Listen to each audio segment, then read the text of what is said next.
Magister of Law, Magister of Management, Magister of Public Administration, Magister of Architecture, and Magister of Accounting.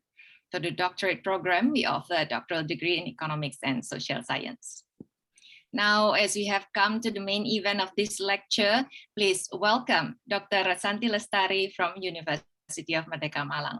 Dr. Resanti, the time is yours.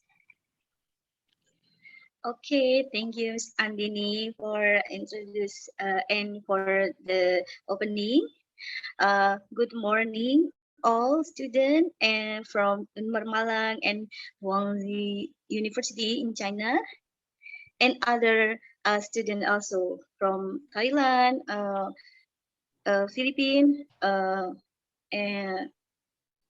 and I don't know, yeah, Miss Dini already mentioned it in the first opening. Okay, thank you for this opportunity. And today I will teaching and give a lecture about international marketing, but I will introduce myself first. For a while, yeah, I'm Resanti Lestari. I'm from Economic and Business Faculty in Unmer Malang, and I assigned to become International Cost Program coordinator in my faculty. Yeah. Okay, okay, let's start. Yeah, I will share my material.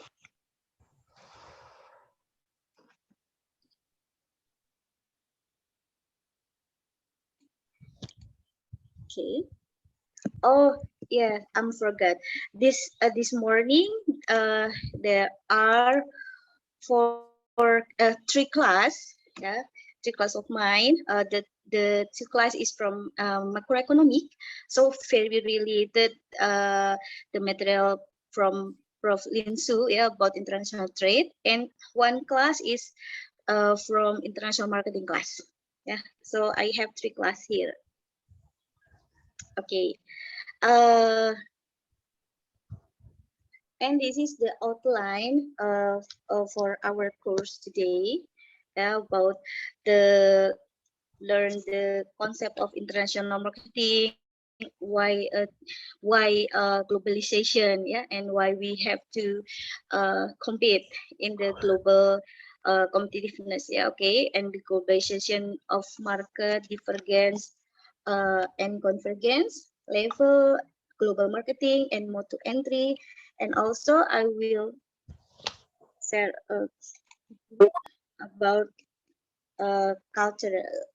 environment in international marketing. Okay. Firstly, I will open with preface. Yeah, why is globalization, or what is globalization? Maybe the student Resanti, in Indonesia or China. Yes. Can you please make it a full screen so we can see very clear? Full screen. Can you please make it a full screen? It's not full screen yet. Oh, okay, okay. Thank you. Full screen, okay. Full screen. Okay. Okay, what is globalization? Maybe somebody want to giving answer? What is globalization? We often heard about globalization. Yeah. Maybe somebody here, a student from Unmer maybe, or from Guangxi. Okay, globalization means that the worldwide come in together, that the world become borderless. So people, goods, services, capital, knowledge, the idea can moving across the country. Yeah, so exactly that the globalization is changes the environment and the society. So there are so many opportunity there, and will be an opportunity, but threat also. Yeah, in positively, this change can economic growth with international trade and the GDP. Yeah, the GDP will rise. The company are pushed to become more competitive, more effective, and open the opportunity to outsourcing too. Yeah, and so many more. Yeah, capital mobility, and there are so many positive side with this globalization, with this borderless approach. Yeah, but it also facing the threat. Yeah, so now is the question is we are ready or not ready yet, but we must prepare it. We must prepare it. Yeah. Nowadays, yeah, everything we can enjoying music, we can enjoy the games, we can enjoy the product, the services, the information. Yeah, directly with our gadget. Yeah, this is that we enjoying the facility, all the facilities right now. Right now, I I uh, I can enjoy it in my past year, yeah, or in my high school moment. Yeah, uh, it's different. Yeah, with to about to 20 years ago. Yeah, or I have we change. Yeah, the world is changed, the society is changed, the environment is changed. Yeah, okay. So we must prepare it. So it's not about ready or not ready. Yeah, and when we decide to going international, our firm, our company, or our as or we as provision. Yeah, we crossing the border.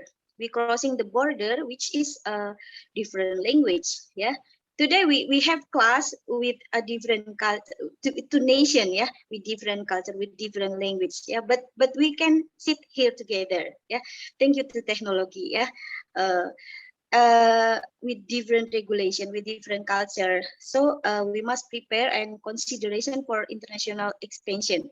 So when we decide to enter to foreign market, we must design our service or product and about maybe we have to making standardized and or adaptation or adapt our product or service. Yeah.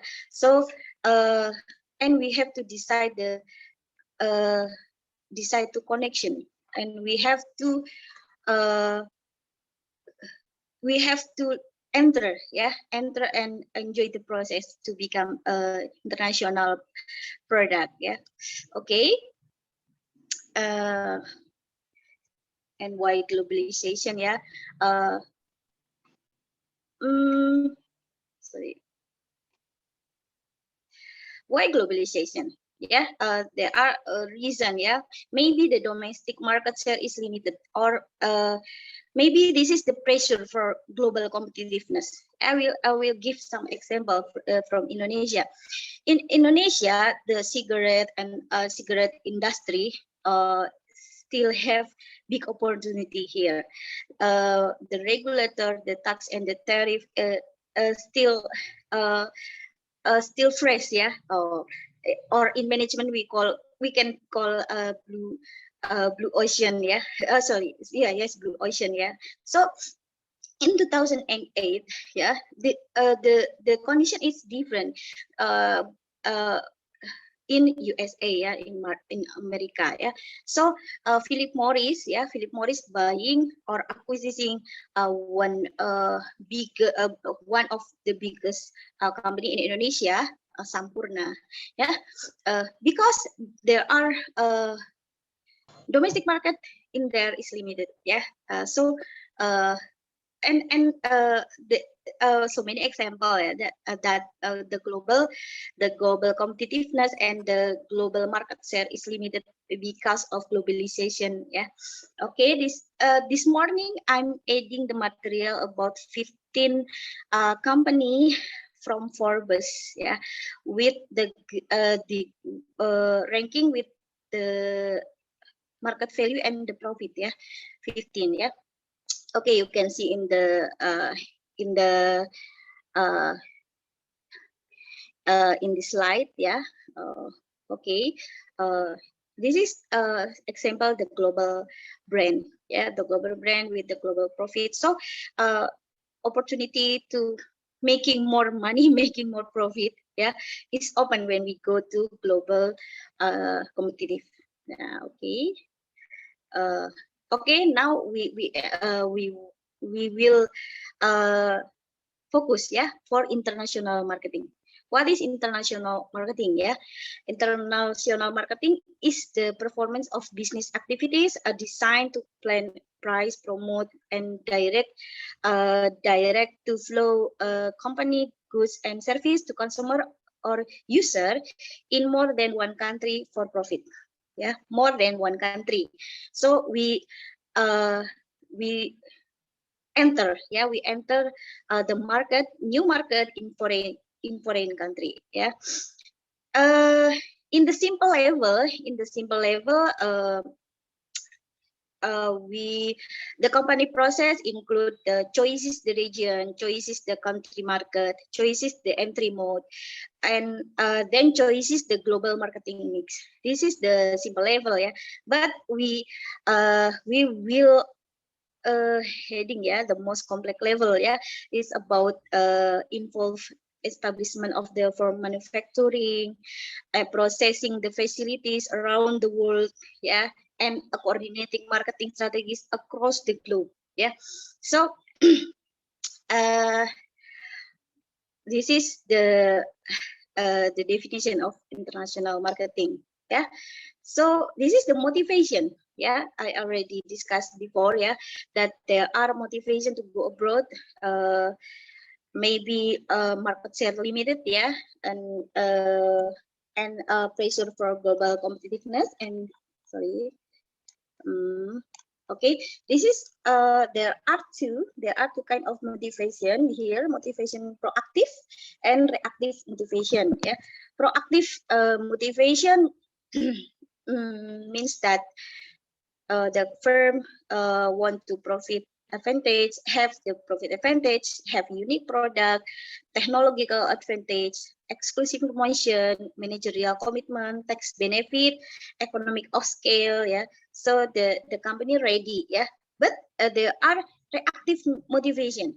Reactive motivation means that the company uh, not ready yet, maybe, yeah, but have competitive pressure, or the company have overproduction. So this is the solution, yeah, to enter the new market in other country, yeah.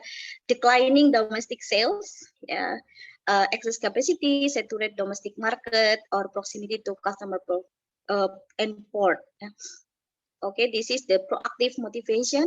Some firm may be proactive, and some firm have to take this challenge because the firm having some problem, maybe, yeah. So ready or not ready, I tell you, yeah, they have to prepare it. Okay, this is now the level of marketing. The level, uh, the first level is domestic marketing. Domestic marketing means that home country market and production. So maybe the brand or the firm have market share and major cycle, yeah, but still in home country, yeah. Uh, and the second level is export marketing. It means that foreign market and home country production. In the second level is the firm or the company is start to enter international marketing, yeah, with the low risk, yeah, yeah, because the production still at home country, yeah. And the third, in international marketing, yeah, the company become more involved in foreign market and establish direct representation, international marketing. And the fourth level is multinational marketing.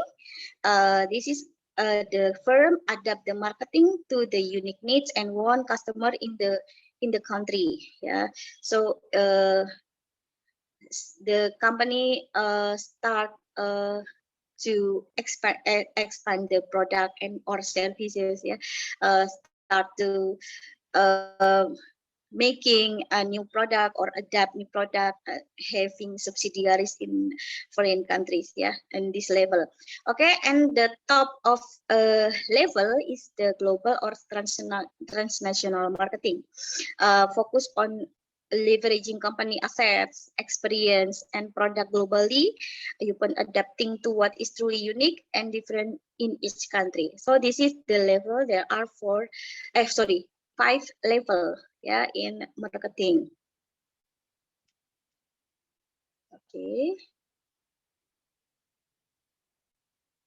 Okay, this is the different, yeah. If the company in a single marketing strategy or in a global marketing strategy, we see that the company have to making a change or making a choice to adaptation or standardization. Yeah, so the marketing mix development is product adaptation and standardization. We can see on the table on the right side. Yeah, price adaptation or standardization, promotion adaptation or standardization, and place adaptation or standardization, coordinating with marketing activities and integration in competitive moves. Yeah, okay, this is the example.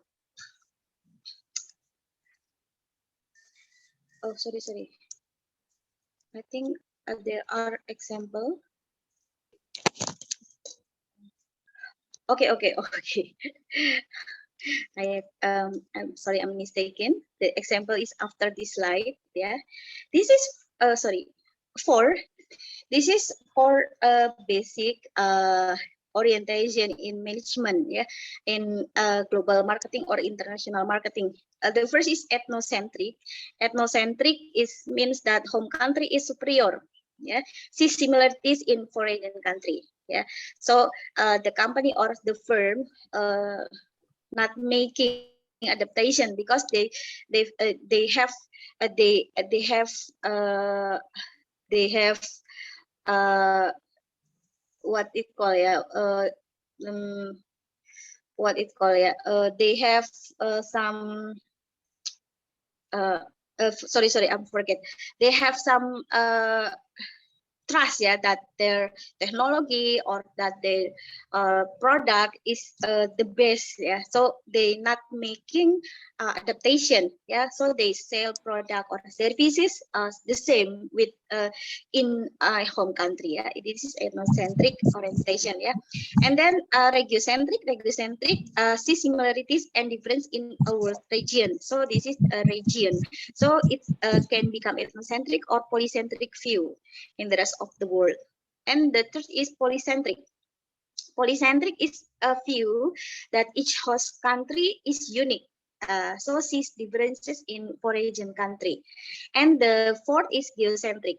Geocentric is the company or the firm see the world view. So see similarities and difference in home and host country and making a product that can fit, yeah, for the world view, yeah, for the world. Yeah, so this is for orientation in global marketing.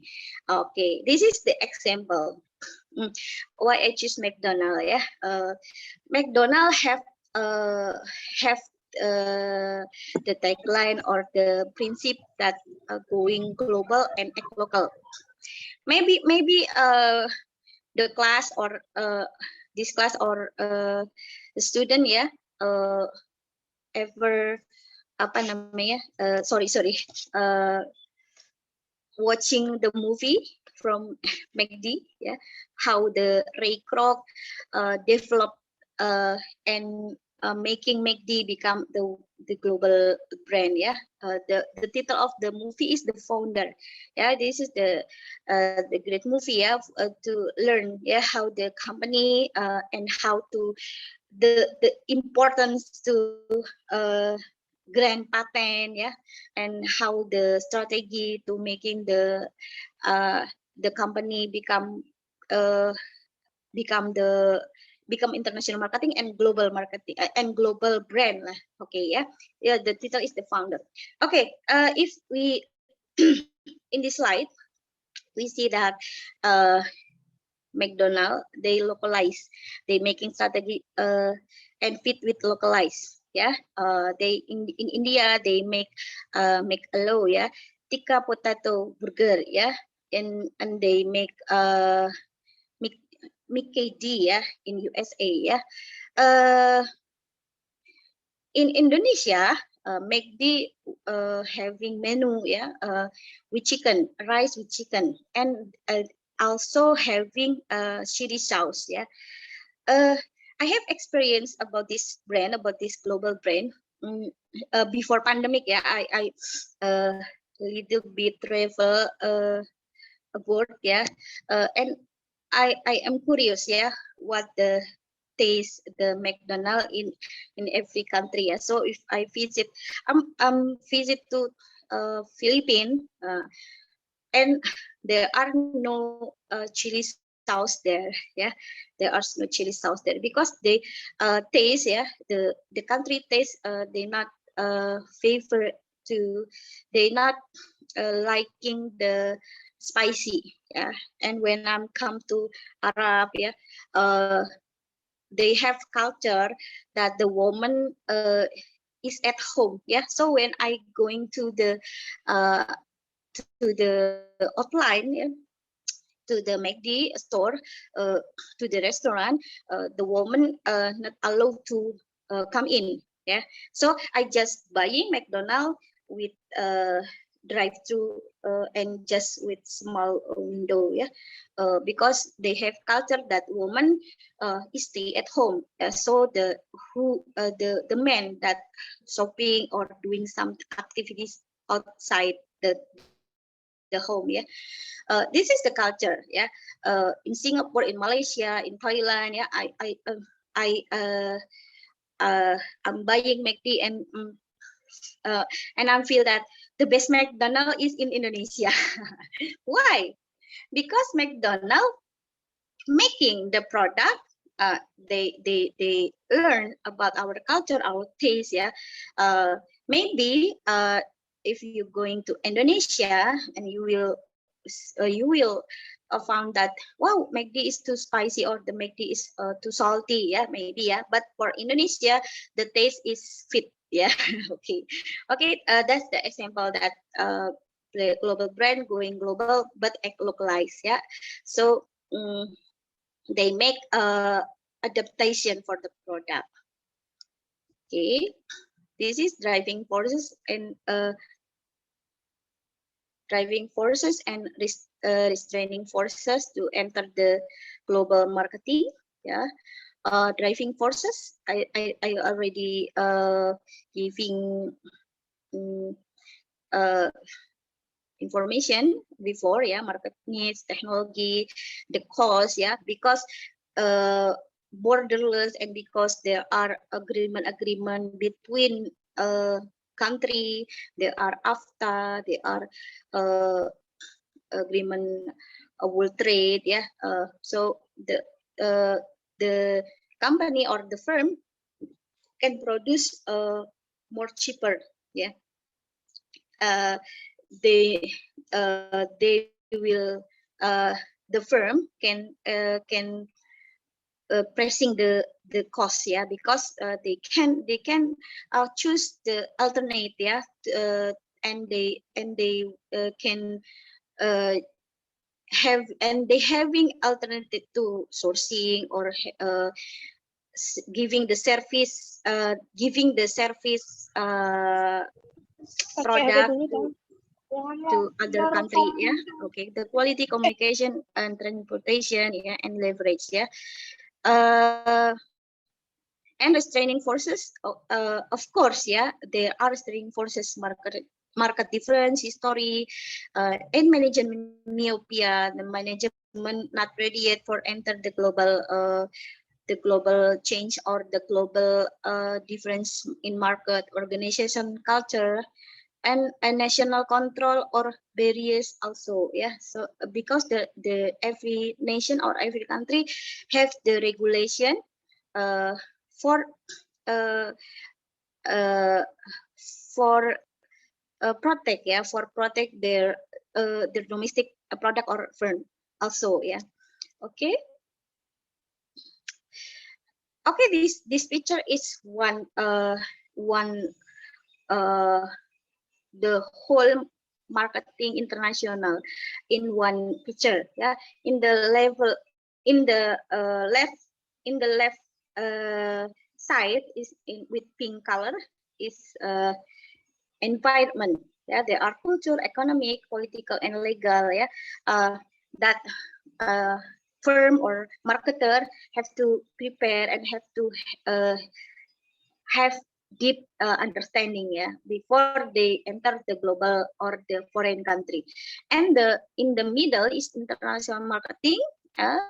They have to choose or they have to making for entry strategy, marketing mix, how the investment, how the partner, product promotion, price distribution. So this is the whole whole international marketing in one picture. Okay, this is the international marketing test. Yeah, we see that the successful manager have to make construct to marketing program that designed for optional adjustment to the uncertainty of the business climate. Yeah, because there are a lot of uncertainty things or uncontrollable factor. So they have to making or design program that uh, or apa designing that have to apa ya flexible for the change. The inner circle represent the under the control, the factor that under the control of the marketing manager. Yeah, the circle is the controllable element. So the company can changing the promotion, the price, the product. Yeah, and the circle is can the circle is for short run and long run based on market condition and corporate objective also. Yeah, so so we see that their outer circle, the outer circle surrounding the marketing decision represent that level that company can control, yeah, or uncertainty factor. Yeah, this is create the uncertainty in domestic on foreign environment. Yeah, so this is the factor that company can control. Yeah, level of technology. Yeah, nowadays we know that there are robot, artificial intelligence, cloud data. Yeah, so many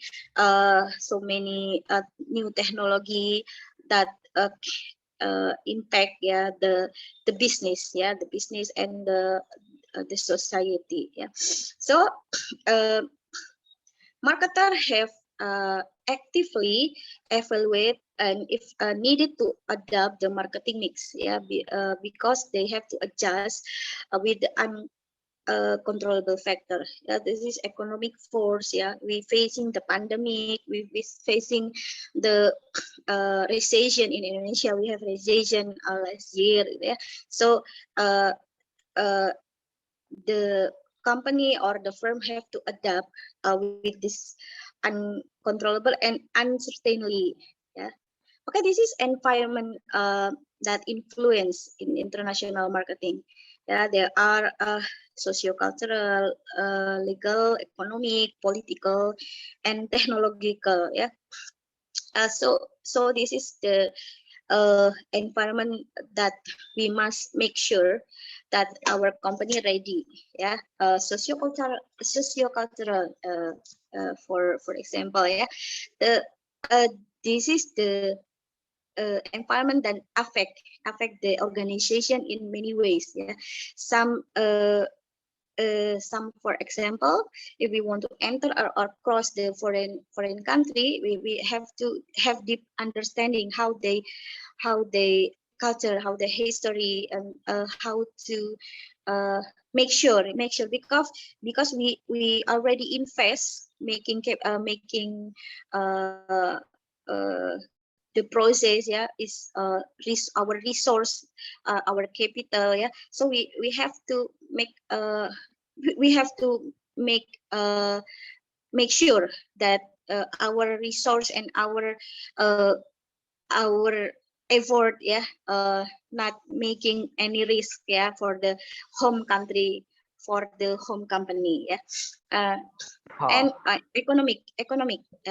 economic environment like currency exchange, interest, inflation, tax regulation, unemployment statistic, yeah.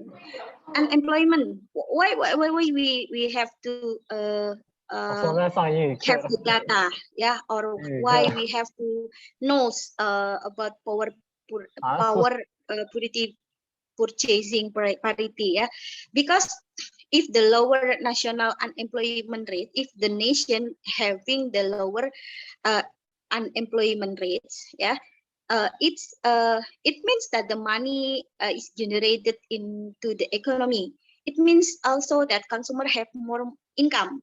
It and it means also that more money they spend to the product or to the services. Yeah, I give a sample in India. Yeah, in India, there are so many company become outsourcing. Yeah, because the services they have capability in IT.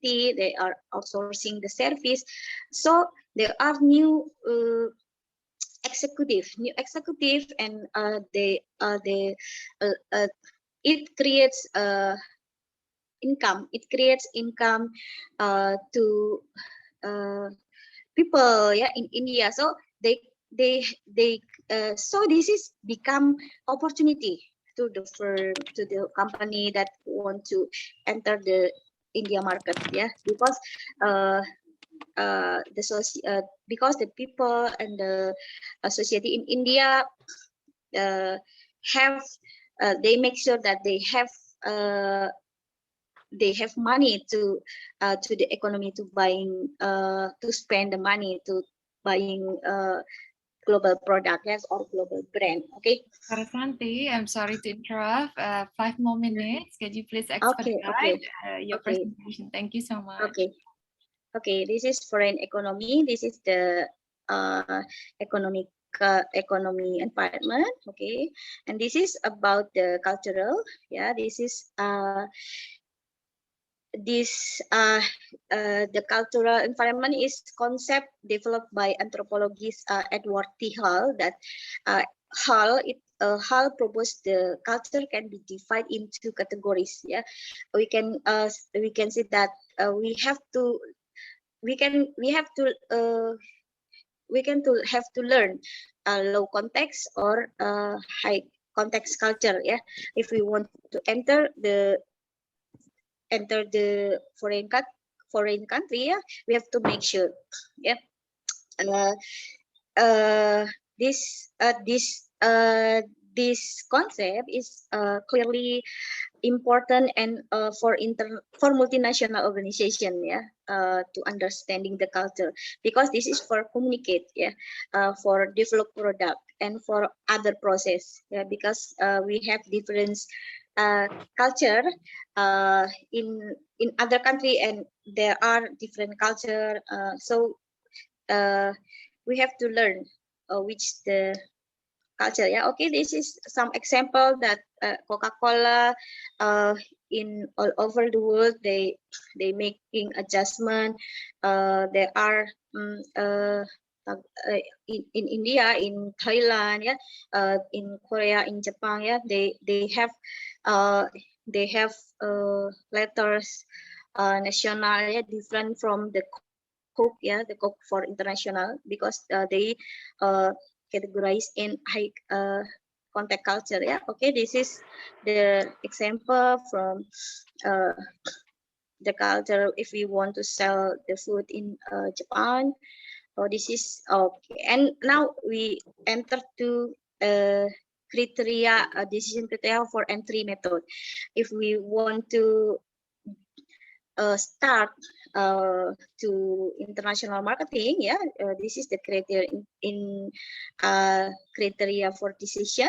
There are export, yeah, there are export, licensing, franchising, share ownership or joint venture, and 100% ownership, or we can call it direct investment. This is mode to entry. Firm typically approach to start international marketing. Yeah. So, okay. Okay, this is from Indonesia. Yeah. Indonesia have couple product that worldwide or global brand. Yeah, we Indonesia have Mayora or Kopiko. Yeah, product the candies. Yeah, the Kopiko candies. It's Polygon. Polygon is bicycle. PT Niramas Utama Inako produce nata de coco and sell it all over the world. Yeah, the 100% is for export. Yeah, the product. Yeah, Indofood with Indomie doing direct investment in Africa. Yeah, because the same market, big opportunity, big and big market share there. Yeah, so Indofood, Indomie. Yeah, Indomie making factory in Africa. Yeah, okay. This is Mark Mega Andalan Kalasan is medical equipment from Yogyakarta. Yeah, for selling the medical equipment. Kalbe, diabetasol is for diabetes. This is leader, yeah, leader product in foreign country, yeah, not in domestic, in Philippines, Myanmar, yeah, extra juice, mixagrip in Nigeria. Yeah, this is the medicine. Yeah, medicine. Woods Milna Prenagen, this milk, yeah, Morinaga. Yeah, this is from Indonesia. Jeko, yeah, from Indonesia. The executive Lea Jeans, yeah, Eager, Paper One, and Brodo. Yeah, this is case global marketing. They are exporting. Yeah, this company choosing mode to entry exporting. There are a firm choosing to direct investment like Indomie. Yeah, because there are direct investment is the top level, because they have to make sure they have investment. Yeah, ready for investment. Yeah. Exporting is means sending goods and produce and still produce in home country, yeah, to just sell them in another country. Yeah, the exporting is low risk strategy. Yeah, this is okay. The export and import, the data from Indonesia. In Indonesia, doing export from only, yeah, raw material. Yeah. And also importing and okay. Okay, this is motivation for us. Yeah, that Asia is have seven indicator that strength in a global competitive. Yeah, in the global trade. Yeah, so we we the same. Yeah, we are Asia, so we have to this is opportunity, and we have to confidence, yeah, with our resource. Yeah, okay. This is export and import. Yeah, export and import is the low risk strategy. Yeah, mostly the company is mature product, have the mature product in domestic market, and might find the new growth opportunities overseas. And some firm might export because there is less competition overseas. Maybe for raw material, they have no competition, yeah, in the global, yeah. So they doing exporting. And licensing or franchising, yeah, is the sorry, this is okay. This is franchising.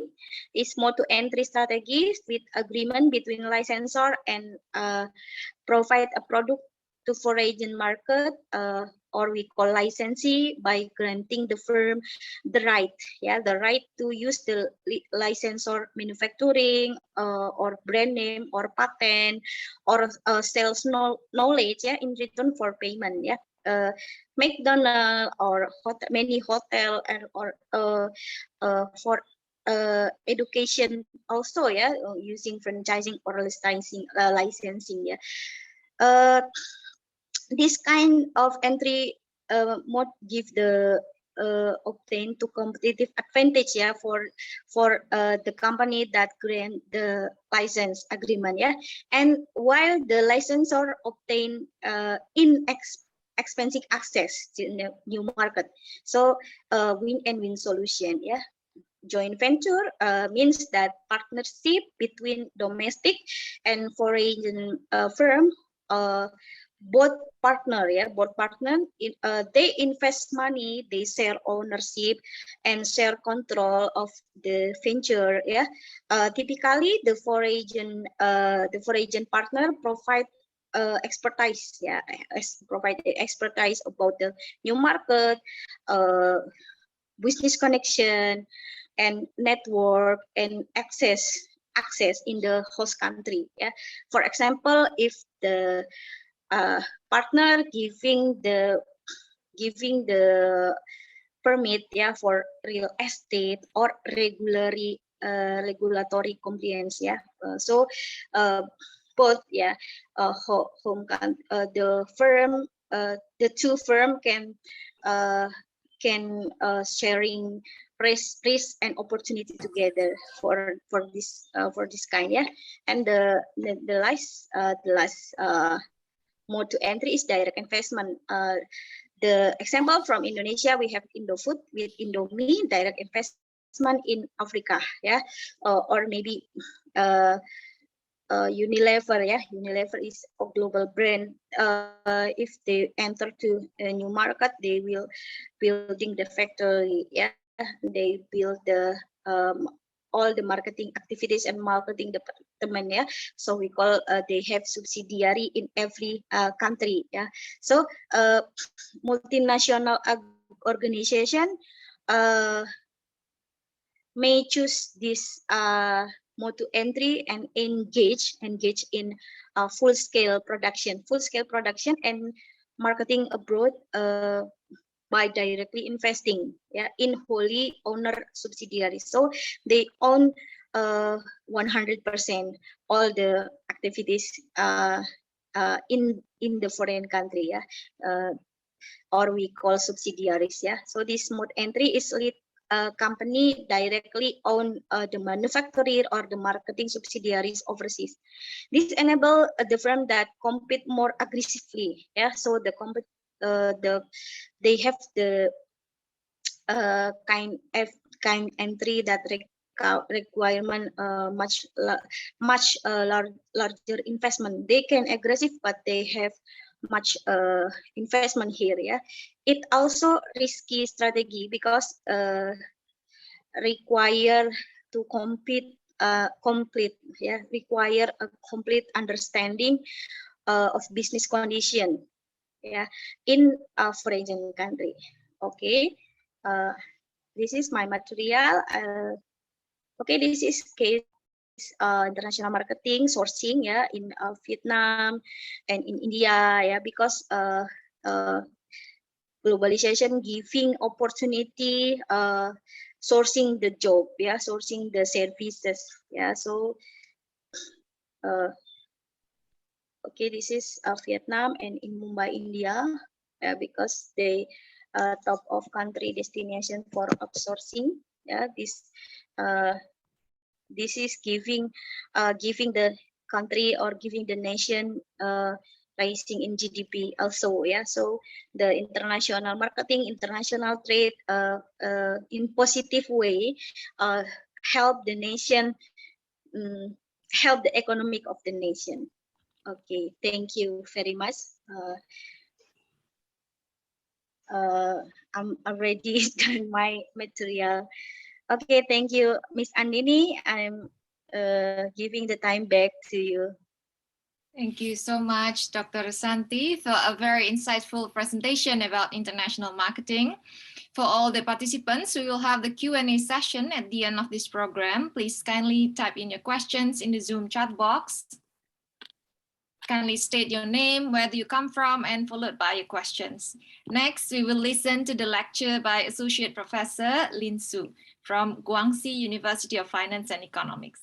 Associate Professor Lin Su, the platform is yours. Hello. Hello. Hello.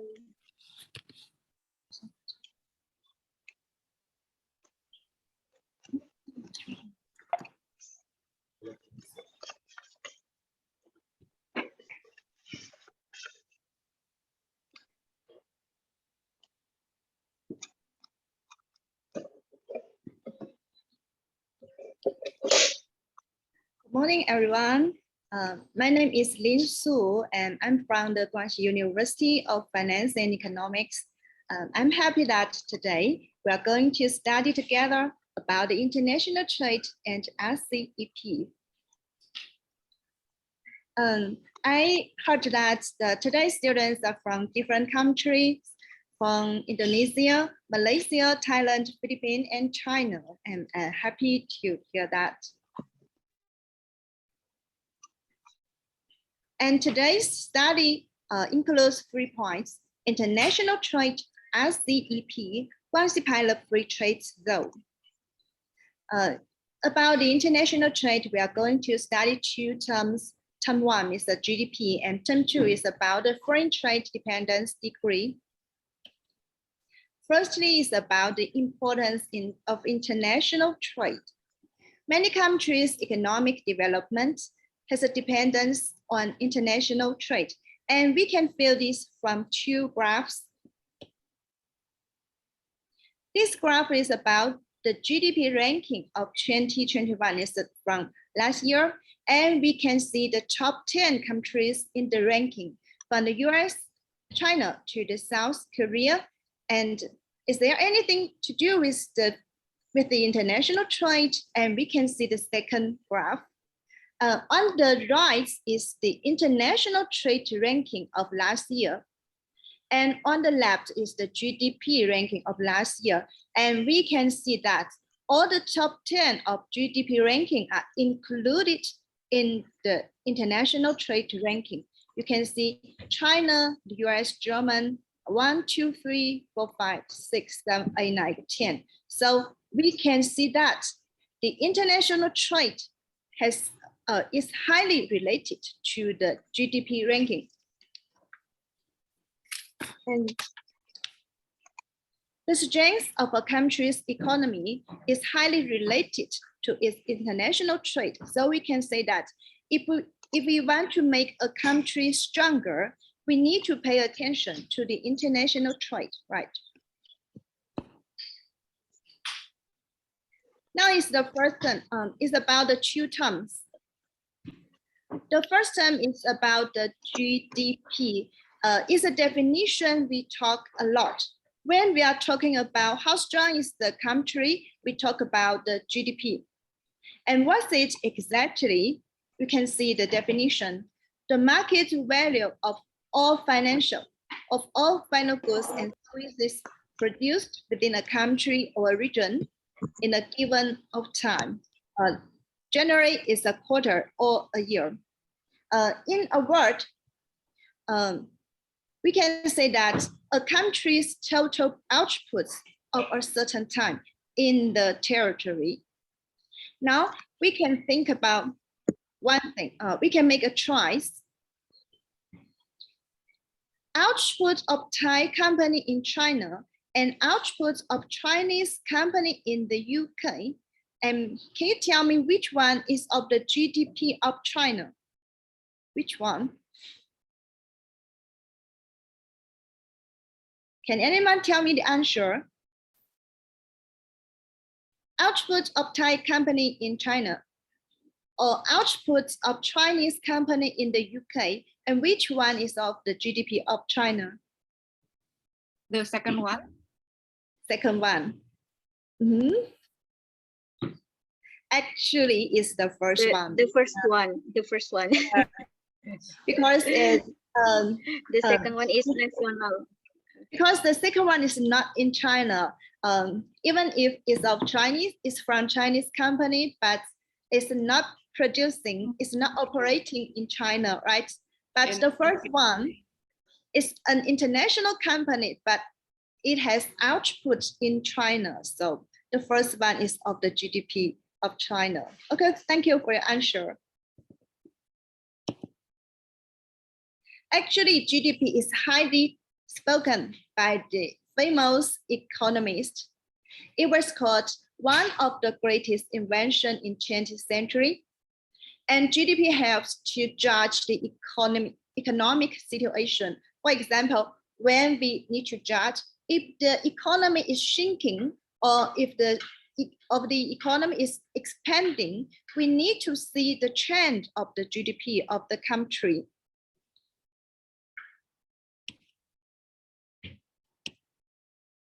And term 2 is about the foreign trade dependence degree. It's a ratio of a country's import and export volume in the country's GDP. It includes 2 points. Important dependence degree or export dependence degree is an important indicator to measure a country's degree of opening. Or we can say that how much the country's economic development rely on the international trade. And we can feel that by the calculation. And how to get a country's foreign trade dependence degree? It's very simple. You can see the data here, and the country's GDP and the country's export volume and the import volume.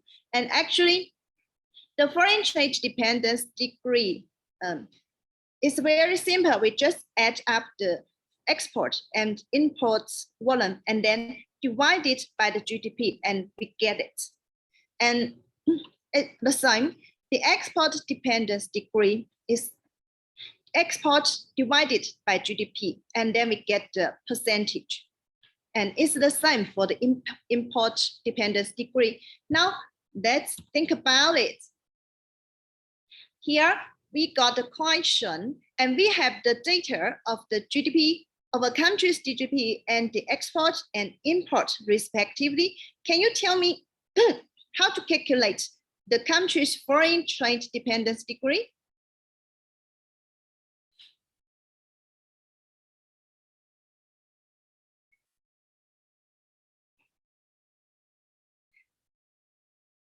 Okay, because the time is limited, so we can do it quickly. Actually, just like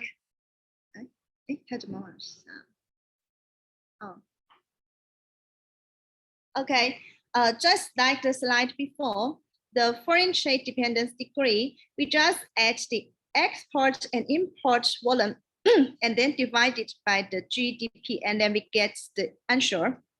And export dependence degree, just export volume divided by the GDP.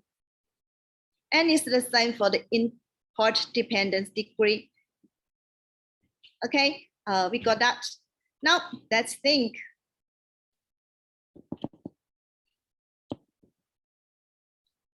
What's the foreign trade dependence degree of your country in 2020? And you can get the figures, the GDP figures and international figures from these 2 websites, and you can discuss or calculate it after the class, okay?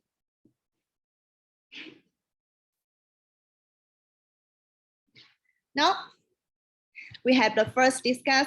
How much do you think can be the highest degree of foreign trade dependence of a country or a region? How much? Is the 100% possible? Is 100% possible? The country's GDP is 100% of international trade or higher.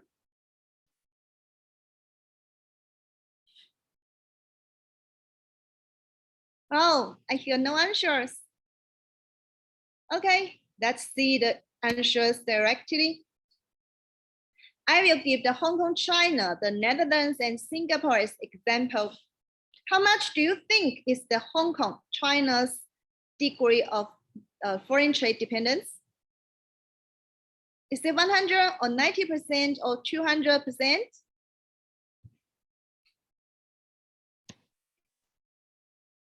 Well, do you think it's surprising? Hong Kong, China has 324% of the degree of foreign trade dependence. And why is so high? And because the rules is the same, because they are the port and they are doing the transit trade between mainland China and other places. And the Netherlands is the similar location because it has a part of Rotterdam.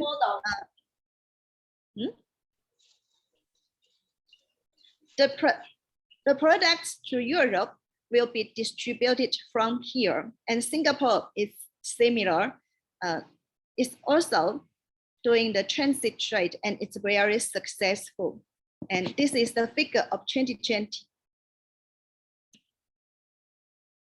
Actually, there's not a standard for the degree because the high degree always means a dynamic economy. And in practice, a country with a high degree develops very fast. It means its economy has joined the world economic development widely and deeply. If we have plenty export, we sell the things to other countries, we got money, right? So plenty export increases our income.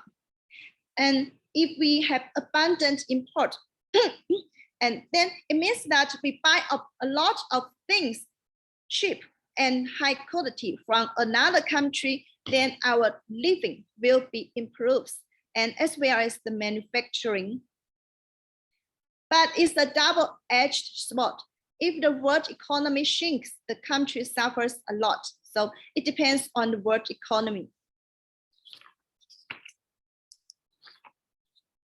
Now, let's go on to the RCEP, and we will study 5 points about RCEP. Firstly, what's it? And then we will know specifically about the member states' GDP population of the RCEP. And thirdly, what will it bring us? Fourthly, what should we do? And then the policies of Guangxi. This picture is of the signing ceremony of RCEP, and we can see that there are 16 member states. Do you see the leaders of your country?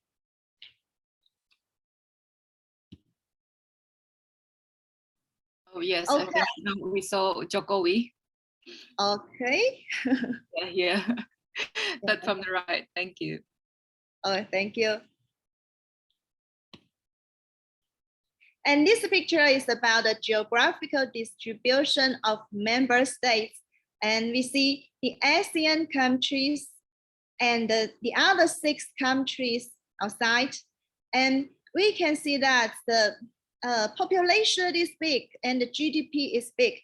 Actually, after calculation, we can know that the population of GDP accounts for almost half of the world. And the GDP in total accounts for about 31% of the world. And we can compare this with the other 2 free trade zones in the world. We can compare with the NAFTA and the EU. And we can see that the population and GDP both have the bigger share. And actually, RCEP now is the biggest free trade zone in the world, with the biggest population and biggest GDP. And joining the regional free trade area is a new trend internationally. We are supposed to be united and confident. So we can see that our economy will have a prosperous future. Now let's see what is GDP. Actually, it is initiated by the ASEAN countries. It aims to establish a free trade agreement with a unified market of 16 countries by reducing tariff and reducing the non-tariff barriers. And RCEP member states maturely implements tariff concessions, open market access, eliminate trade barriers, simplify customs clearance procedures, and other measures.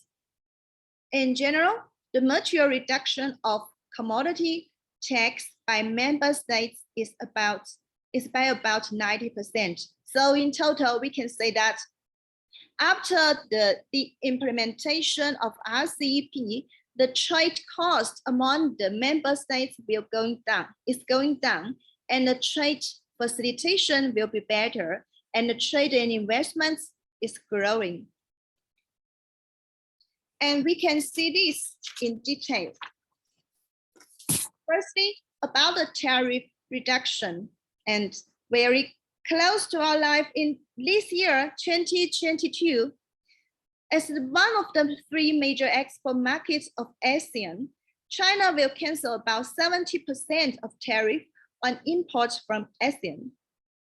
And Brunei, Singapore, Thailand, Vietnam, Indonesia, and other ASEAN countries will cancel about 70% of tariff on imports from China. And the remaining tariffs will be phased out within 20 years. And if you have friends doing international trade with China, you can ask them, is there any change on the tariffs for the internet for the products exported to China or to the other member states in the RCEP? You can ask them after the class. And the second benefit is about the cross-border e-commerce. We all know that because of the pandemics, people stay at home. And in this time, the e-commerce develops very fast. And in the long term, the cross-border e-commerce will be an important part of international trade because of the development of internet and technology. That's why we need to pay attention to the development of the cross-border economy. And RCEP has some provisions to protect it. Firstly, about the custom clearance. For the ordinary cross-border e-commerce transactions, we need electronic authentication only, which means that if we want to get the authentication, we just apply from online. We just apply online and get approval online. We don't need to go to the offices and get the stamps and save a lot of time. And now the contracting states encourage e-commerce enterprises to use interoperable electronic authentication.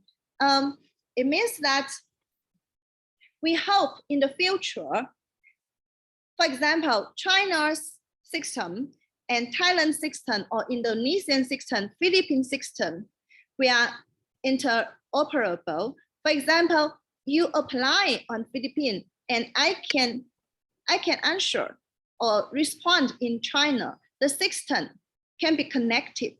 This is very good for the cross-border e-commerce.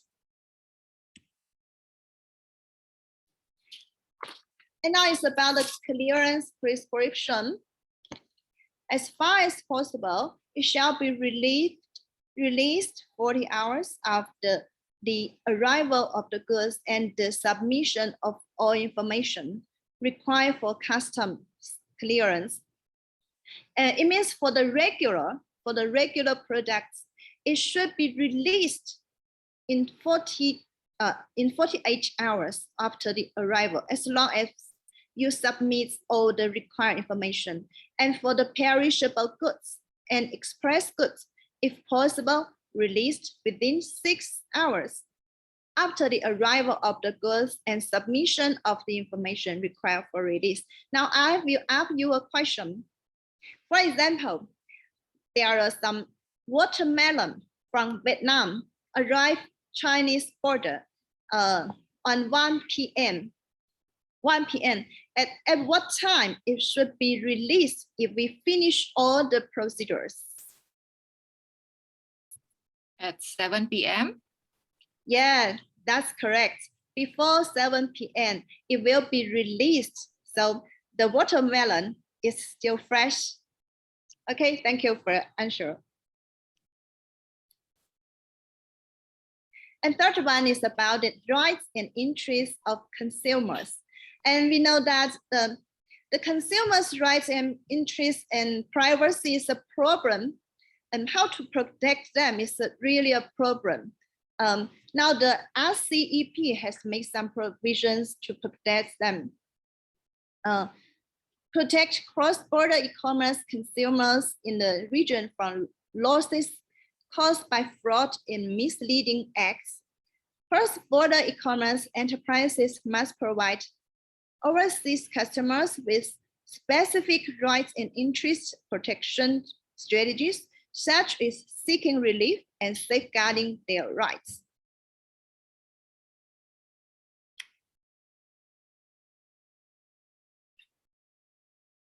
Okay, the third point of RCEP is about the certificate of origin. Actually, I heard that the certificate of origin is not widely used in ASEAN countries. I'm not sure if this is true. Can you tell me? Is this widely known or widely used? Actually, we are not so sure, because this one should be people from the custom that will have to check on this, right? Okay, thank you. This certificate is a very important because how to say this? We suppose that A company agrees to give the B company a favorable tariff. Then B country's businessman produce or exports the products made in country B, and then when it arrives A company, as long as they submit the certificate of origin, then A company's custom house will give them the favorable tariff. But if they don't have the certificates of origin, they will be given the regular tariff. And this certificate of origin is widely used in China, and we have saved a lot of tariff. And RCEP has advanced rules on the origin. It's an origin accumulation. It makes it easier for cross-border goods to obtain the qualification of origin.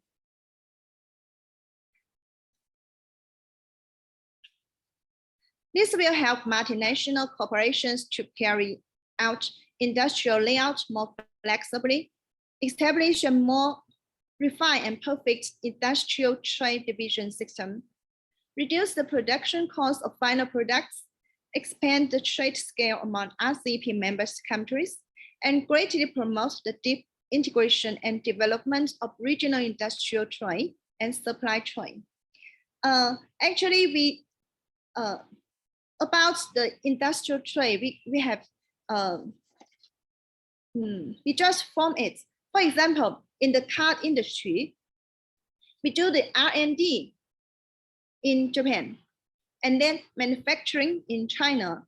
We manufacture, we we made the parts of the cars, and then some of them was transported to Vietnam or Myanmar or Malaysia, and they will do the assembling.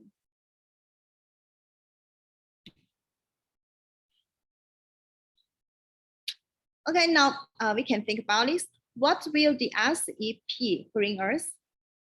Because we just know from above that we can get the tariff reduction, we can produce, we can protect the cross-border e-commerce, and we will benefit from the certificate of origin. Can you tell me your understanding of the significance of RCEP? Or you can relate it to your country. In my opinion, it will bring the price of the product to get cheaper, right? Yeah, so, yeah. The consumer will get a lot of advantage. Actually, they can purchase things in much cheaper, and also for the perishable good, of course, fresher. You give us an example just now about the watermelon, right? So yeah, we can, as the consumer, of course, we have a lot of benefit. We can have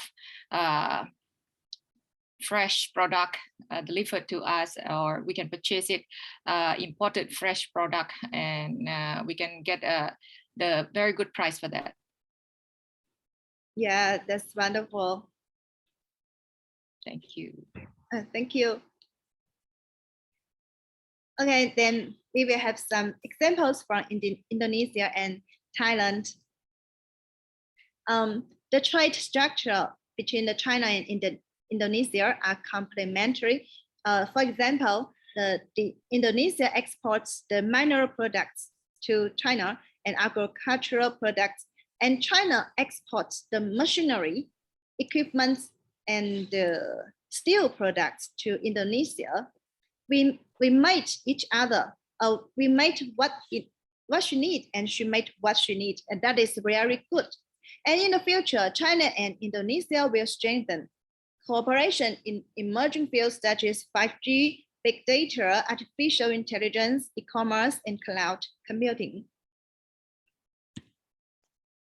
And about Thailand, China and Thailand will further open the markets of fishery products, paper, auto parts, and other markets. RCEP's institutional arrangements on e-commerce and intellectual property rights will further facilitate China and Thailand cross-border e-commerce, digital economy, and other cooperation.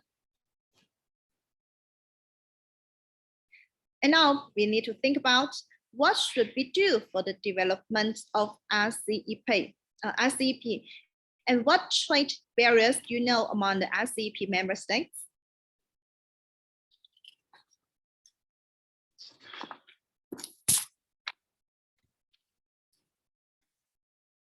You can see here in detail.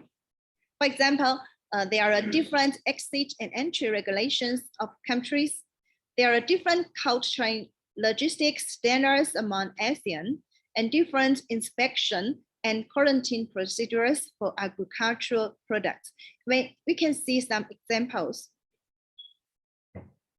Here we see the map. Suppose that there is a lot of fruit from Thailand, want to transport it to China. What do you think is the fastest way? Is the lowest cost? We are lost or we are manual, right? But in practice, the fruits mostly transfer from Vietnam, or go by sea because of the different regulations of every country. So in this way, because this is not the shortest way, so it costs more time, it costs more money. But happily, at the end of last year, China Laos Railway opened to traffic.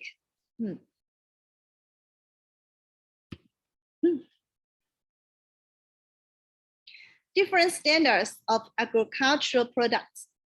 On the storage rules, preservation technology, on the packaging and marketing requirements, etc. So because of this, many agricultural products need to be resorted and repackaged at the border of another country.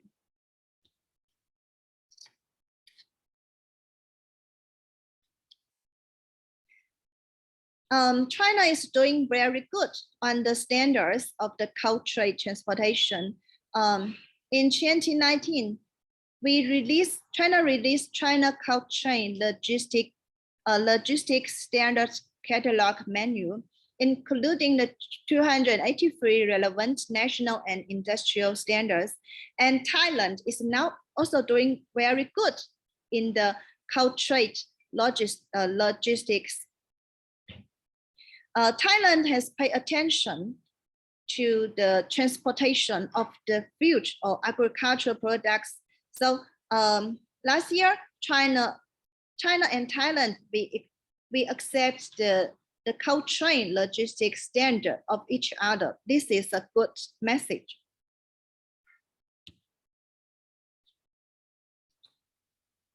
There are different inspection and quarantine procedures for agricultural products, and we can see the examples.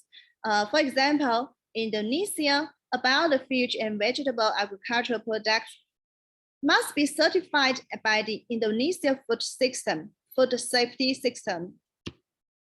In Malaysia, they implement an import licensing system for the livestock and agricultural products. In Thailand, they have detailed product operation information. The detailed product operation information be provided and disclosed during the import registration and edible agricultural products. And we can see from the example that the standards are totally different, right? So it's a problem. This is the problem of if our company exports products, agricultural products to different countries, then we need to do the different certifications and apply for 2 different systems. It's very troublesome. And what's more, the institutions responsible for the inspection and quarantine of agricultural products in China and ASEAN countries are not exactly the same. The inspection and quarantine departments of various countries need to exchange and verificate a lot for the access, and which leads to repeated inspections and certifications. For example, the product has been inspected in Vietnam, but because of their bureau are different, so when it's exported to Thailand, it needs to be inspected again, and it costs more money. So it's necessary to unify the standard for import of agricultural products.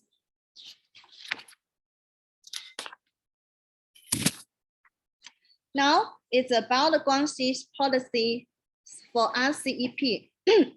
We will pay attention to the high quality implementation of RCEP action plan in Guangxi.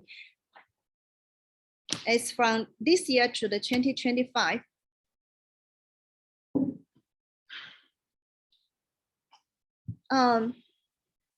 Guangxi aims to double the two-way investment with other RCEP member states, and it aims to establish more than 3 bulk commodity trading centers or platforms with an annual trading volume of more than 100 billion yuan. And is planning to build comprehensive service platforms like the RCEP International Expo Center or RCEP Enterprise Service Center or China ASEAN or RCEP International Intellectual Property Operation Center till 2025. And Guangxi aims to build more than 4 cross-border industrial trade, like the electronic information, new chemical materials, automobiles, and new energy vehicles, or new metal materials.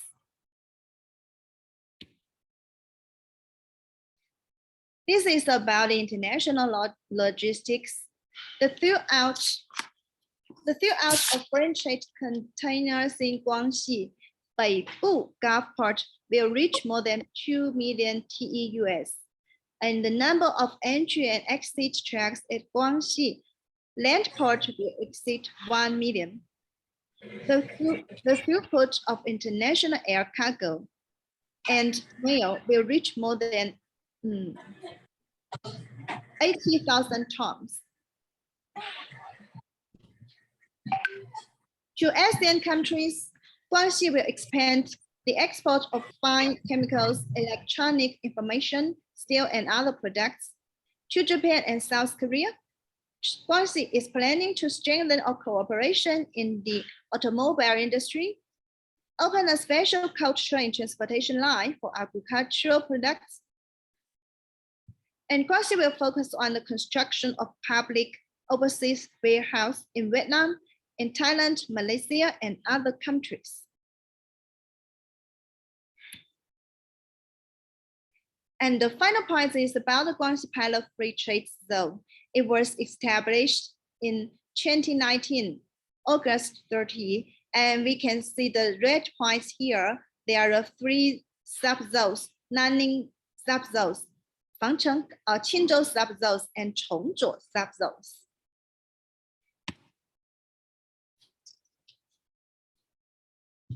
Because Guangxi is high quality, it has a high quality docking asset of the SEP, so it requires the formation of industrial trade and the cultivation of new markets.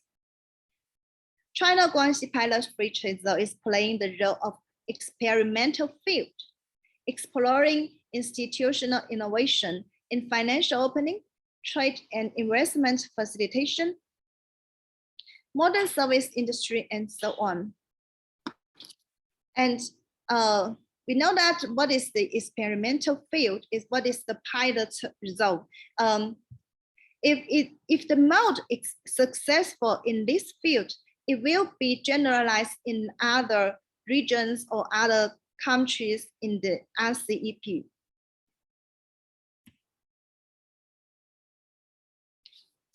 Since December 2021, Guangxi Pilot Free Trade Zone established or released RCEP Enterprise Service Center, Guangxi Enterprise RCEP Goods Trade Intelligent Service System, Guangxi Goods Trade Potential Commodity List, and Guangxi Service Trade Potential Field List under RCEP.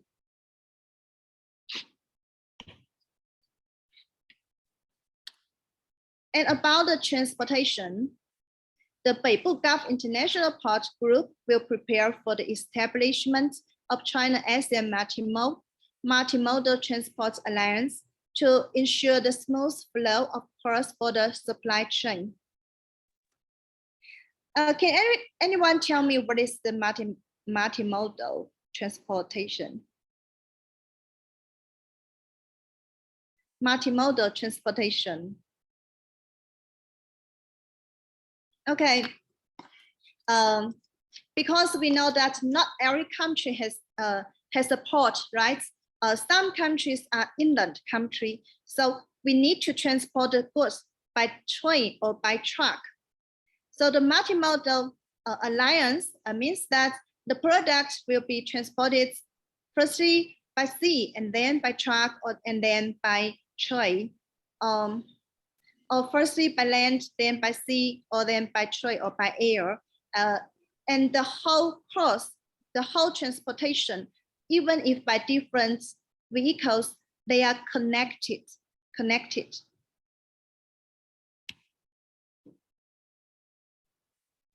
Okay, this is the end of my study, and we can see the good message of the first day of the implementation of RCEP.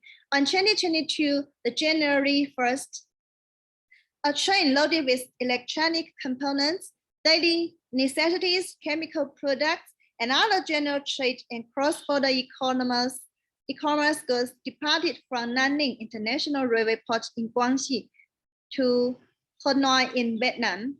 It's the first international free trade to RCEP member countries after the entry into force of the RCEP agreements, and we are going to see more and more products and international trade among the RCEP countries.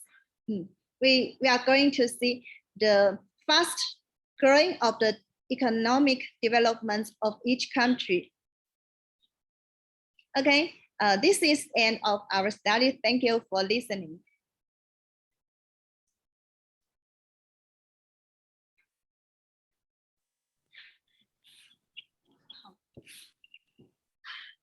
Thank you so much, Associate Professor Lin Su, for a very elaborate presentation on international trade.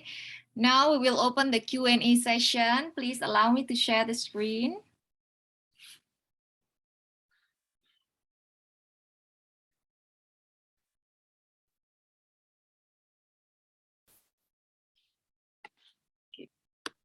To all the participants, you are invited to type in your questions in the Zoom chat box. Okay, I will begin with the first question. Good morning, this is a student from Guangxi, University of Finance and Economics, and I have a question for Dr. Resanti. What do you think of the trade cooperation between China and ASEAN under globalization? Thank you. Dr. Resanti. Okay, thank you for student from Guangzhou, Guangzhou from China. Okay, ASEAN and China relation already exists in the beginning of 90, and more powerful now, because since I have the data that the trading, the China become the China position for trading partner with ASEAN every year increasing. With the material from Prof. Lin Su, we also learned that with agreement from RCEP, so the trading and the opportunity to ASEAN and China relation become more stronger, especially in marketing global. The relation become more stronger and increasing every year. In 2009, the trading from China to ASEAN almost 20%. So China is so active, and many supplier, and if we are talking about the world supply factor, China is one of the big country that support ASEAN economic and Asian trading too. So I think for first question, China and ASEAN will become China will become triggering for ASEAN economy. Also FDI in ASEAN is a big from China, because FDI is foreign direct investment. Among ASEAN is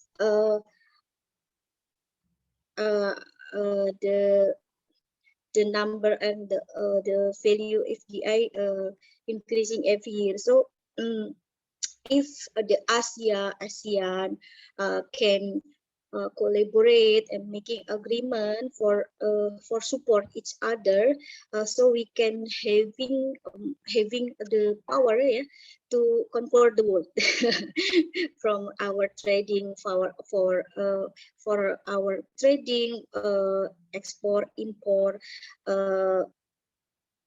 global marketing also, yeah. We introduce our product, help Indonesia also, yeah, for investment or for ASEAN country, having the cheaper product for producing in manufacture or producing the economic, yeah. Okay, so I think that's my opinions about how ASEAN and China relation, yeah.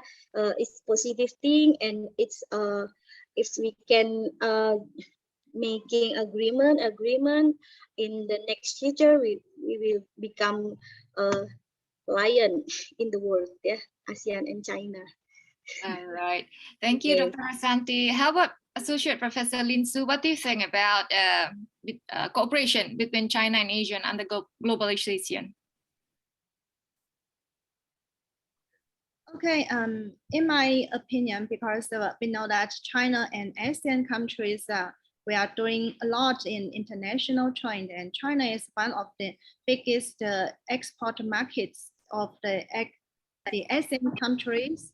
So I think after joining the RCEP, we just like before what I said, we will try to make the unified standards and on the agricultural things, and we make good use of the certificates of origin, and we establish the industrial choice, and it will be very good for international trade, and we can do it from the global perspective.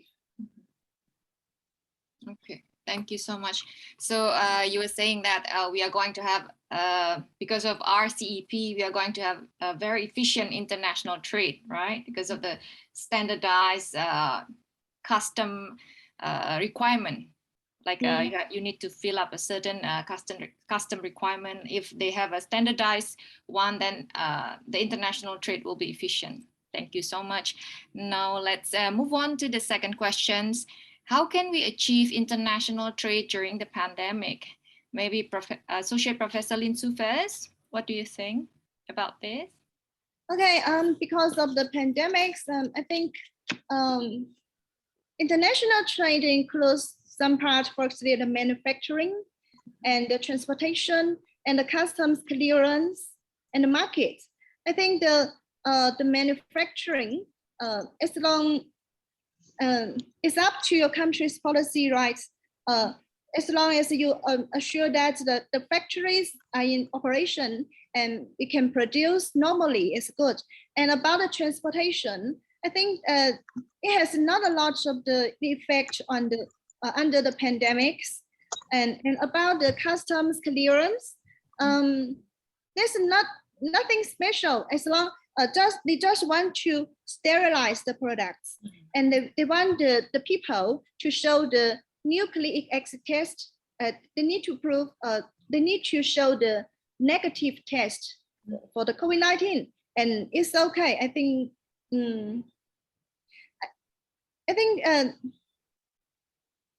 the problem, yes, yeah, the problem, the 2 years ago, because most of the countries, most of the factories are closed because of the pandemics, but now it's gradually open.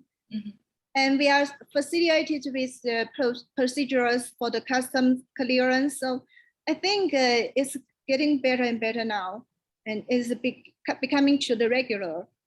Yes, I agree with you, Associate Professor Lin Su. 2 years ago, when the pandemic began, I believe we all remember a lot of flights, a lot of borders are closed, so we cannot get things from outside. I remember I purchased things from Amazon, like the book, and the book come to me like after 6 months because it needs to wait for the clearance from the custom. It's only a box, it's not even a food, but because of the border is closing, because of the pandemic, everyone is still try to figure out how to make sure that the product is safe for everyone's safety. But now, since we have a new normal, 2 years after the pandemic, we all the country have learned how to conduct a new normal, how to conduct business as usual. Now everything is getting back to normal. Thank you so much. How about Dr. Resanti? Do you have any opinion for the question number 2? Yes, I agree with Prof. Lin Su. We are shocked in end of 2019, yeah, with pandemic, yeah. I'm also writing the chapter book about the first quarter in the 2020. That Indonesia have the effect too, because the pandemic, and because what percent decreasing economic in China, we also decreasing too in economic, because China is supply chain in a global, yeah. So when the company is, or the city or the country facing the first in pandemic, they have to lock down. So this is impact to economical in Indonesia too. Yeah? But we learn and we adapt to the pandemic situation. So there are services trade services sector that rising in this pandemic era, and this is the opportunity too, yeah, for economic, because the company have to move, yeah, or have to taking action face, yeah, for the pandemic. But in 2021 the economic data is already normalized again, and we have to be ready for international trade with the new normal. Okay.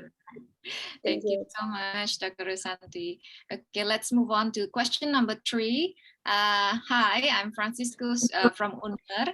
What do you think about the export-import trade, especially in the food sector in this era of globalization, where many companies are looking for more profit for the company compared to the availability of the state food? Thank you. Maybe Dr. Resanti first. Do you have any opinion on this? Okay, so, export and import for food sector, right? Profit for company. Okay. Food industry still having potential to international trade, yeah, in Indonesia and in ASEAN with RCEP, also giving the agreement is giving the agricultural for food opportunity to increasing the level of export and import. Prof. Lin Su giving the insight about the standardized. It's I think this is the good news, yeah, that if we want to doing export and import, we agreement for quota and tariff, and also the standard. So the company have in Indonesia or in ASEAN have to compete, yeah, have to effective. So the customer in here, customer is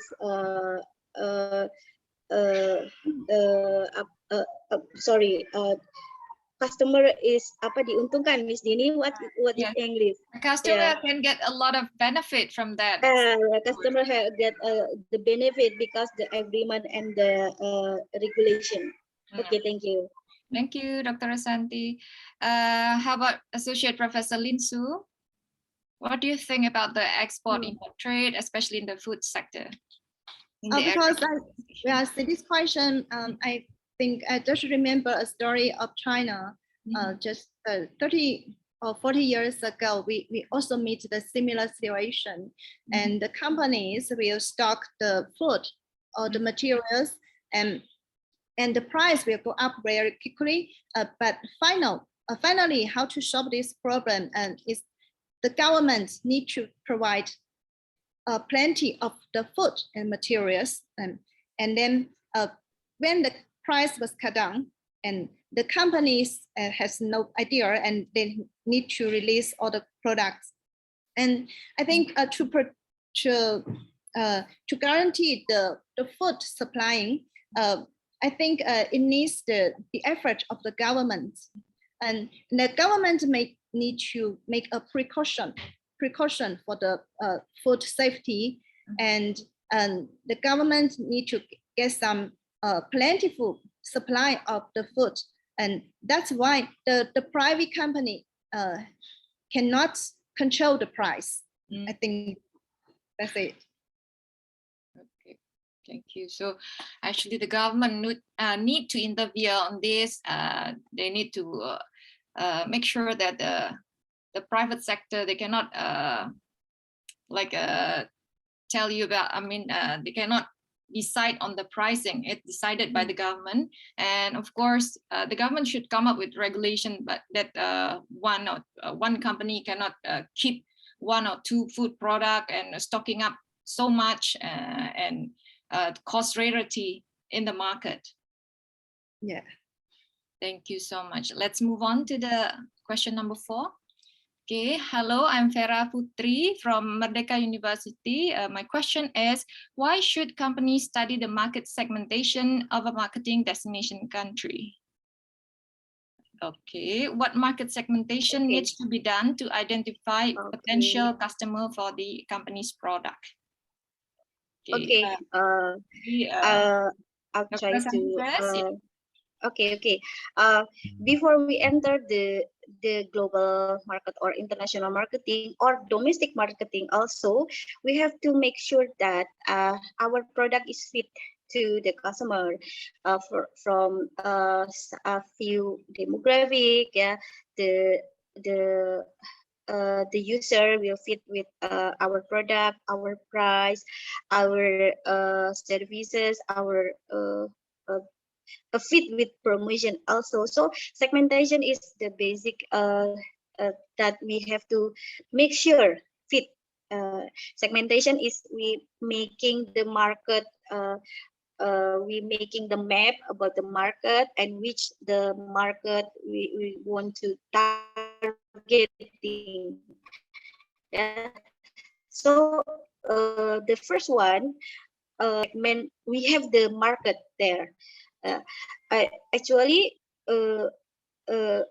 if we want to enter the foreign country, yeah, which we have to have investment there.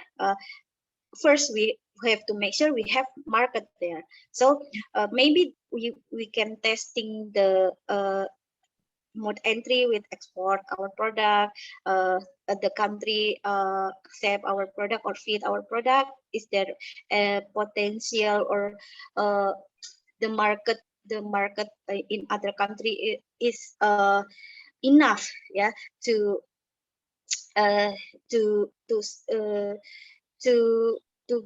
giving opportunity profit in with our product. I think this is the center or the factor basic if we want to selling product, whether it's international or domestic. In domestic, we have to make sure first too that our product or services it's fit with the segment.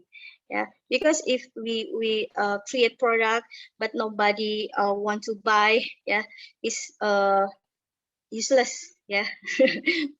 Okay.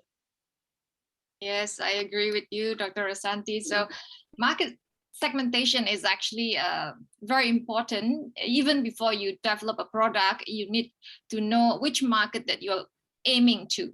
So market segmentation is very important on that. And what do you think about this, Associate Professor Lin Su? No, I have no idea about the question for market segmentation. Okay, never mind. Then let's move on to the next questions. Hello, I'm Ahmad Herliasa Sosro Pratama from University of Merdeka, Malang. How about anti-dumping trade policy from superpower country and the direct impact of the destination country trade? Thank you. Maybe Dr. Resanti first. Okay, dumping. Okay, dumping is generally defined is exporter selling a product price below. Yeah, so this is harm for domestic industry. So this is the role the government and the organization in the world, yeah, with GATT or WTO, yeah, to make sure that there are rules for anti-dumping agreement. So there are already exists, yeah, general agreement on tariff and trade in GATT and WTO for agreement for anti-dumping. And in Indonesia, we have a regulator that for anti-dumping, we giving more we giving administration a fee for this is the government commitment, yeah, for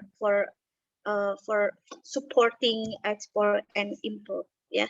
So the anti-dumping, for the anti-dumping, we have administration for the exporter and importer to avoiding harm the industry in domestic country. Okay. All right. Thank you, Dr. Resanti. So basically, anti-dumping is to protect the domestic market. Okay. How about Associate Professor Lin Su? Do you have any saying on this? Or let's continue to the next question. Oh, we can continue. All right. Question number 6. Good morning, everyone. My name is Safri Hartono from University of Merdeka, Malang. I want to ask Professor Lin Su from China.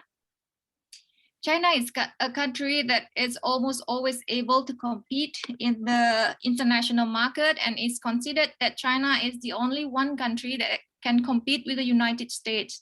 My question is, how is China's strategy in dealing with the international market? International market strategy, yes. Thank you very much for your appreciation of China. I think China, because it's the number 2 in the GDP, and I think China is doing good in many fields. And about the international market, China is working very hard to develop it. And basically, we make the free trade. We respect the free trade market rules, and because the companies now, some companies are very big, so they can establish the global layout from the global perspective, and they make some R&D centers globally, and they cooperated with the local companies, and they focus on the local markets. And because this question is very big. Yes, it is very general, actually. Yeah.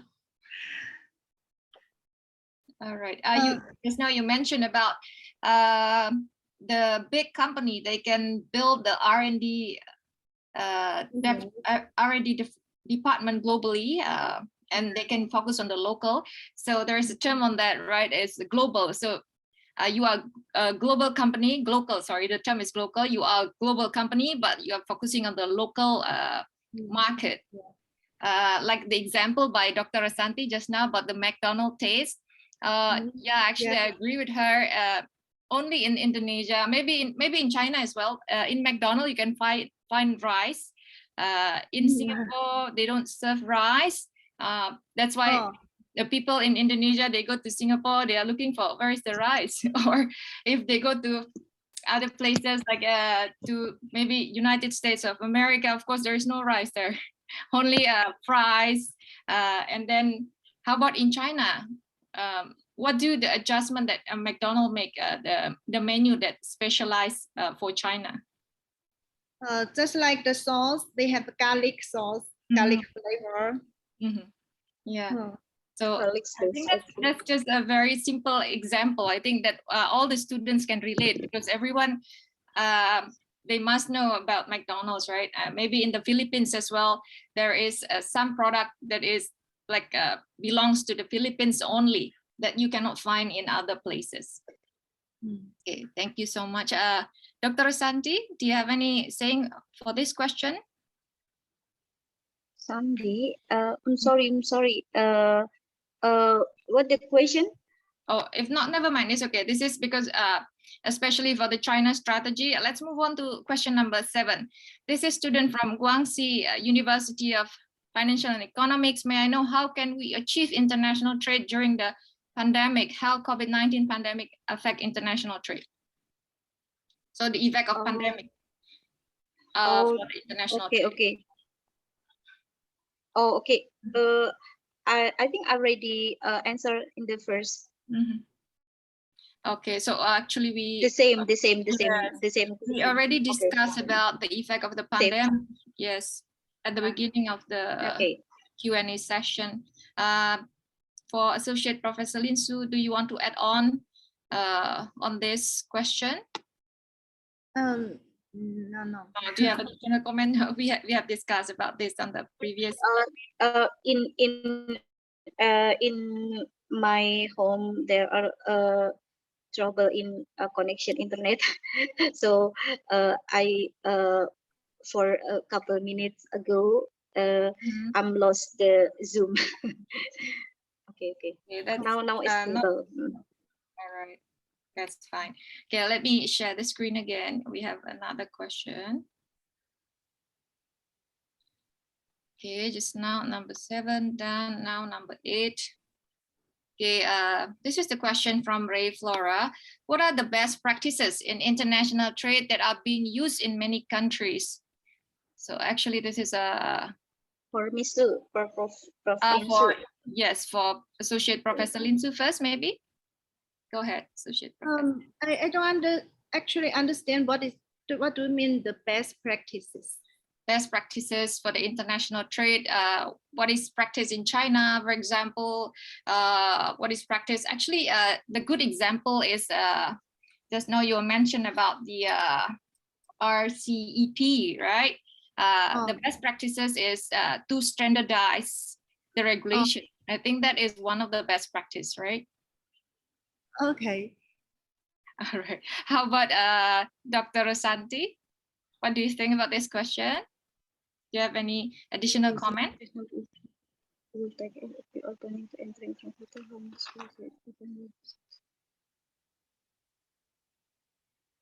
If not, then let's move on to question number 9. Hi, I am from Rizal Technological University in the Philippines. I would like to ask, if you are planning on entering international trade, how much would you invest on your business for that? And also, what are the best strategy that you can give to those people who wanted to enter international trade? Associate Professor Lin Su, maybe? What are the best strategy? Yes. How much would you invest on your business? Because you are, if you are totally a green hand, I don't think you need to spend a lot of money, and you can do some trial order, and the Soho or do the cross-border e-commerce. For the cross-border e-commerce, you don't need to make the order very big. Maybe 50 pieces a carton is okay. So I think what you need to invest is, firstly, how much do you need to register for a company? in your country. I don't know how much in your country to get the import and export qualification. That's the first step.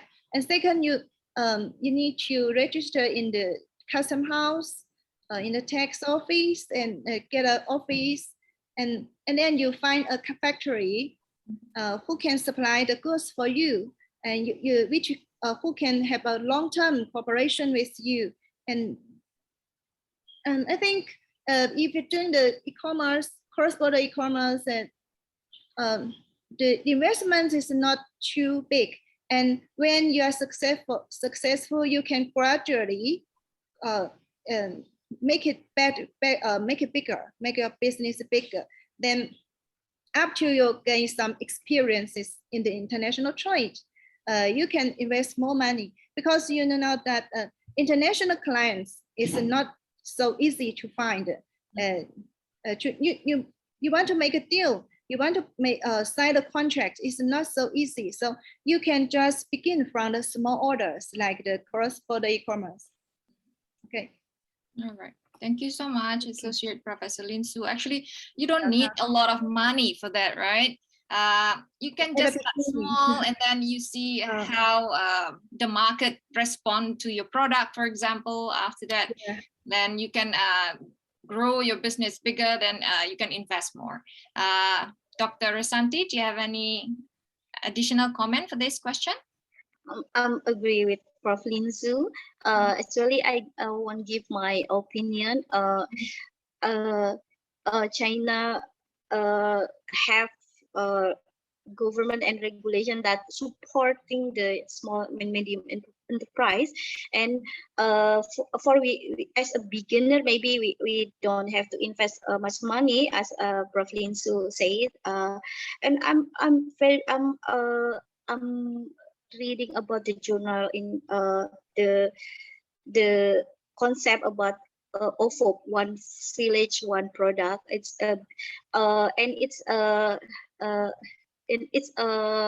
idea making specialization in the country, in the village, in the city, so the product can become cheaper. And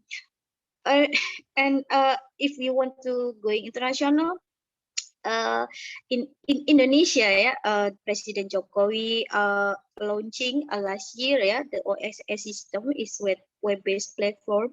I think this is kind of a government support the small medium enterprise. So maybe this is some question for Prof. Lin Su also. Are exporter in China is a big company, or small medium enterprise can doing export and import there? Because I'm watching and I'm reading the journal. The economic the money generated from there. Small medium enterprise can join the export and import. How about my question? Can I giving a question to Miss Prof. Lin Su? Yeah, I think it practical in China.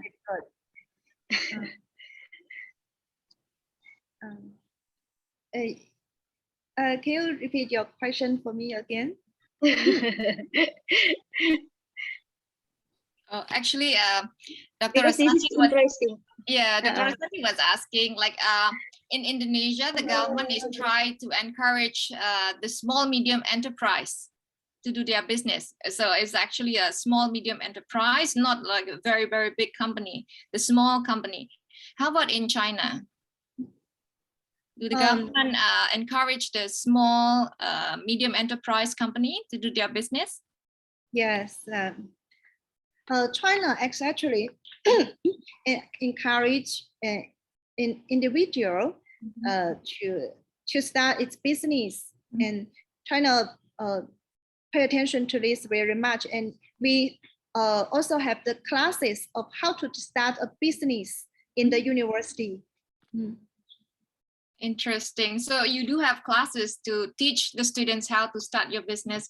Actually, we do have the same program. It's called entrepreneurship here, and we have entrepreneur classes for all the students. So the student can start their business as well. Yeah. All right. can I ask to the audience, do you still have any questions? If not, we will close this session. I have this participant, Genevieve. If you have any questions, can you please type in your question instead of raising your hand? Genevieve Kane, can you type in your questions? Okay, no response. If not, then I think we have come to the end of our session, the Q&A session. Thank you so much. Thank you so much once again for Associate Professor Lin Su and also Dr. Resanti. Now we are going to have a photo session together. I will pass the floor to Go Study to lead us on the photo session. Thank you. Yes. Please turn on your camera. For all the participants, can you please turn on the camera? Yes. 同学们，现在请打开你们的摄像头。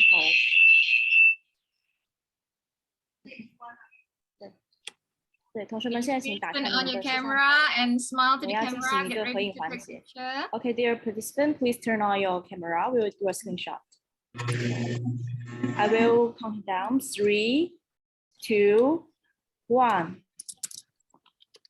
Okay, one more time, because we have a lot of students here. Okay, once again. 3, 2, 1. Yeah. And I will do a screenshot. 3, 2, 1. Okay, please wait a second. We will take a group photo on the offline. 苏老师，现在请您站起来到那个屏幕前面去。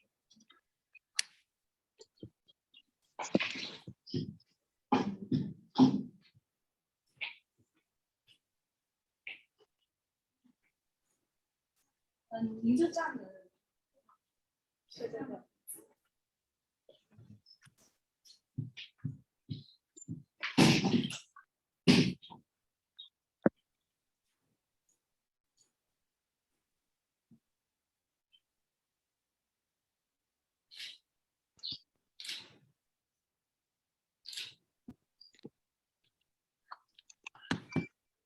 Okay, thank you so much. We finished our group photo section now. Thank you so much for your participation in this course today.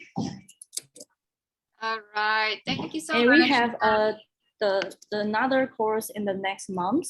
Yeah, and I will send a detail for all our students and welcome to attend our next course. Yeah. Thank you so much. Thank you. For all, yes, for all Thank the you so much. participants. Thank you so much for your participation in this event. I believe we get a lot of insight on international trade and international marketing from Dr. Resanti and also from Associate Professor Lin Su. Thank you so much once again. We will see you again soon in other international collaborative teaching class. Thank you and take care. Goodbye. Thank you. Bye. Next Bye. time. Thank you. 再见，谢谢。 Terima kasih. Terima kasih. Thank you. Let's wait for the teaser. Can you please play the teaser? Thank you.